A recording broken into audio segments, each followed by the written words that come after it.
Hi, I'm Jess. This is Kiki. I am in the options program for psychiatry to be a nurse practitioner. My undergrad is in English and education, did social work, worked with kids, taught. And that all led me towards mental health and psychiatry. So that's my story. And Kiki's just here for fun. Hey, Kiki. So the article I read was called Assessment of Olfactory Detection Thresholds in Children with Autism Spectrum Disorders Using a Pulse Ejection System. And it's a quantitative study because it uses numerical data. And we know that it's a journal article because it was published in the Molecular Autism Journal, and because it's in the right format, the RMAD, starting with the intro and background information, then the methods section, results, and conclusion sections.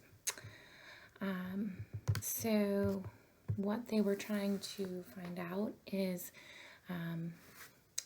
a little bit more, because I guess there is some debate on if an atypical response to olfactory stimulation is an indicator of impairment with the autism spectrum disorder or not.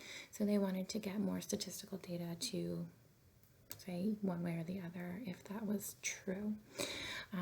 And so the survey tries to support that claim because it's been inconsistent in the past as far as data goes. And so what they did was use pulse ejection system to administer 2 different odors and measure the olfactory detection threshold. And they did that with 23 kids with autism and 20 kids with typical development to compare. And they found that the olfactory detection threshold for the autistic kids was significantly higher for both odors. So that means that there's an impaired olfaction. So kids with the autism spectrum disorder are smelling more impaired than regular typical development kids.